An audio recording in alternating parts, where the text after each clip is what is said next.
remember, I got to show you hoodie. Okay. Told you this is all about, I'll model one little piece of clothing each time we do a lesson. Okay, this time it's a hoodie. Next week, I have this great new tank top. Cannot wait to show you that one. You guys getting nervous? Just kidding. I'm not going to put on a tank top. Okay. Fine. What's the rate of change of the value of the building? So the rate of change of the value of the building, $2,000 a year, but negatory. You're totally losing. But you got to put a per year. A rate of change always comes with a per, if you prefer. You know. So rate of change is done in this. You guys got to get more specific about what rate of change is. It's change in output. Oops.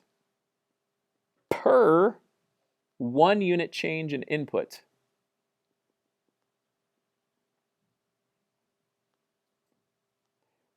Now, I know that sounds more scientific, but output is, for us, it's dollars. The input is years. It's basically change in Y, your output variable, over 1 unit change in X, your input variable. So $2,000 per year, that's our particular scenario. It says, write an equation for the value V of t of after t years. That's the value of the process. This is a new way for you guys to look at linear equations. V of t, maybe it's not new. I don't know. But negative 2,000 is your slope, your rate of change. Slope and rate of change are interchangeable terms. We're using t instead of x. And the y-intercept, you need a new concept of y-intercept.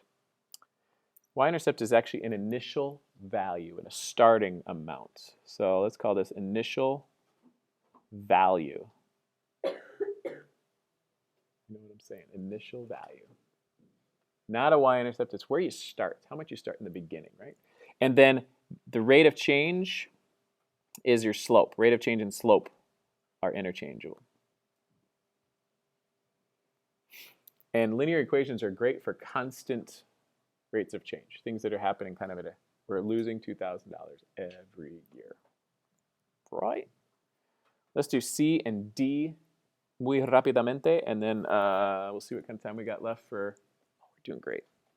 We can whip out our calculators and do a little calculator work too. C, so V of 0, you put 0 into that crazy function. I hope you guys see you get 50,000 out because it cancels the 2,000. And it's in dollars. Sorry. And then V of 16, that's when you're going to put in negative 2,000 times 16 for 32,000. Oh my word. Plus, that's negative 32,000, 50,000. So I don't know about you, that would leave me with $18,000. Ouch. 25 years later, that building's only worth $18,000. It's a lot of depreciation. Not a particularly good investment. This is a really funny example. So sometimes things lose value. You should see appreciation usually in a real estate scenario. Should be worth more. There is that maintenance thing. Okay. So that's the idea of taking a linear equation and looking at it in a little more contextual. We use it for this scenario a lot. Okay.